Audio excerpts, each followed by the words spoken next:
In this episode of Talking About Orcs, we're going over the Squiggoth and the Gargantuan Squiggoth. I'm going to go and wrap them up into one video because there's really not a lot to say about each one.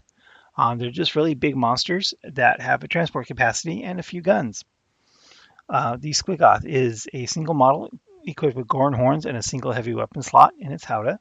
Can carry 10 models with mega armor or jump back, counting as 2. The Gorn horns are melee, strength user, AP -3, d6 damage, which sounds kind of decent, but you realize it has weapon skill 4 and starts out at 5 attacks, which drops down to 3. So, and then the things that you're going to want to hit have the d6 damage that you actually want to do the d6 damage to, like vehicles and other monsters. You can be wounding on 5s more often than not, and with only a weapon skill 4, it's really not a lot of damage. You might get one hit in, provided they don't save it, of course. Movement starts at 10, goes down to 6. Strength starts at 7, goes down to 5. Instead, attacks start at 5, go down to 3. The weapon skill is at 4, doesn't change, and with ballistic skill is at 5. Toughness 7, not bad. 18 wounds, sounds like a lot. Leadership 6 and 4+ save, but it does drop down pretty quick. A couple las cannons will take you down a notch and really slow your movement. So with the models embarked and the weapon can shoot even if there's models within 1 inch, but cannot shoot the target, cannot shoot the unit that's within 1 inch. And Stampede, when each time this model finishes a charge move, roll d6 for each enemy unit within 1 inch on a 2+. That unit suffers d3 mortal wounds. It was fact in the last big fact, just to make sure that is a 2+. So it is 18 wounds with toughness 7. Sounds pretty good stats actually. And if you can saturate the board with enough targets, it might survive long enough to get across the table, but it's still not that fast, and it's not that tough for being as slow as it is.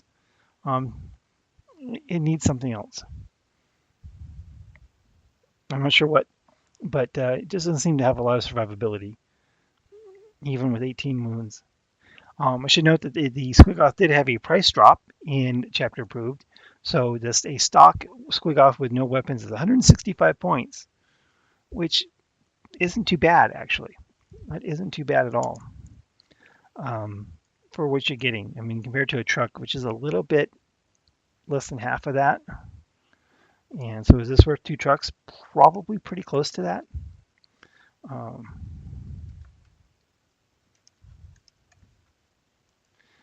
But that's a judgment call for your own army. And of course, you want themes like snake bites. Of course, you want to go with Squiggoths. But I only have the capacity of 10 instead of 12, so I don't know. It's okay. So let's go over to the Gargantuan Squiggoth.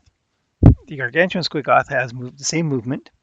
It starts at weapon skill 3, which drops down to 5, which I don't like. Its strength starts at 12, drops to 10, and to 8. So it maintains its strength, and it maintains all its attacks. So I guess you're trading off the lower weapon skill for the same number of attacks as it takes damage. Ballistic skill 5, toughness 8, 35 wounds, so it's almost as much as a Stompa. 8 attacks, leadership 5, and a 4+ save.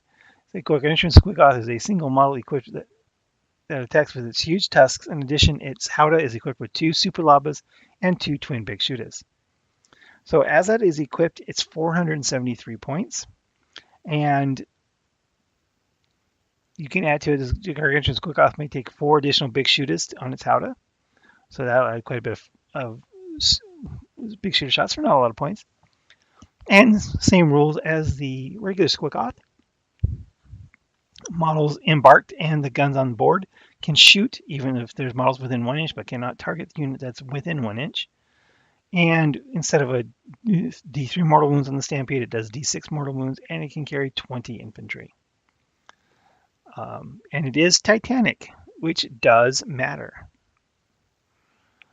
So super labas, what it comes with: 48-inch range, heavy 3d6, strength 7, AP -2, 1 damage. It doesn't sound too bad since you have 2 of those. So you have 66 shots, but there's no exemption to move and shoot heavy weapons. So you're going to be hitting on 6s with that 3d6 shots. That's 21 shots. So about 6 to 7 hits on average from their guns. With strength 7, AP -2, 1 damage, you could do some damage. It's definitely going out over some medium infantry, some marine equivalents, probably be its best target. The kill cannon, you take a kill cannon, which is of course the D6 shots, strength 7 AP minus 2, 2 damage. I probably wouldn't bother because again, you're literally getting a third of the shots for no benefit. Stats wise, there is a benefit to it though. The super lapas are 48 points. The kill cannons are 15. And the Big Zappa is 18. Big Zappa is heavy D3, strength 2d6, AP minus 4 damage. And as a result of the 12, do not make a wound roll. Instead of the attack hits, each hit causes 3 mortal wounds. So the only reason to take the kill cannon and the Big Zappa is just to simply drop the points. Because if you were to take, let's say, 2 kill cannons instead, this would only be 407 points, which is a lot more reasonable for a 35 wound model. But then you're giving up a lot of firepower too. I mean, those heavy 3d6, even hitting on 6s, is not bad. I mean, that's a lot of shots. That's a lot of dice you're throwing.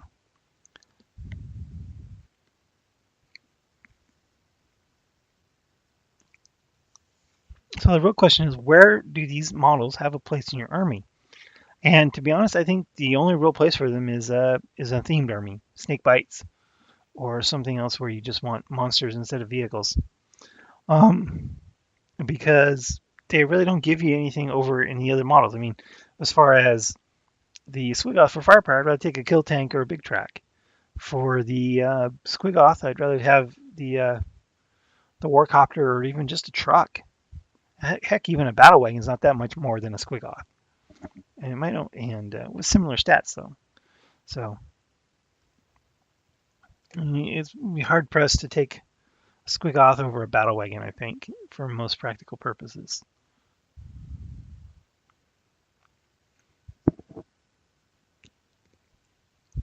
Especially since the battle wagon can take the Death Roller, making it hit on 2s. So I have seen plenty of Squiggoths and Gargantuan Squiggoths in play. They don't seem to last very long. With only 4-up save and a 5-up involve from your local KFF boy, mech boy. They're a pretty big threat. I mean, they're big giant monsters on the board, and people don't want to shoot at them. And so even small arms fire will definitely damage the Squiggoth. Not so much the Gargantuan because it is toughness 8, so bolters will need 6s to wound. But with only a 4-up save, even every 2 wounds, it's going to do a wound to it. So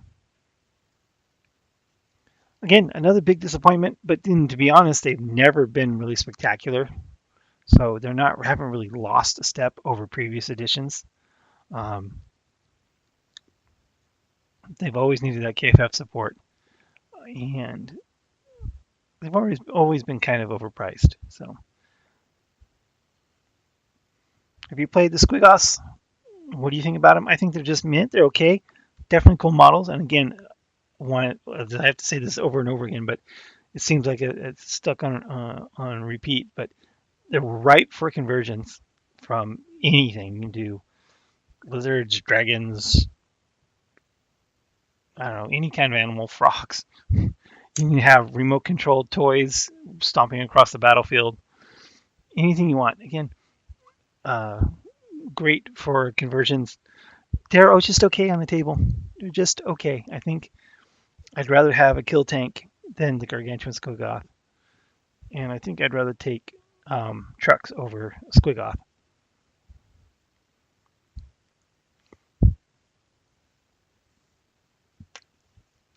But again, let me know what you think below. Thanks for watching.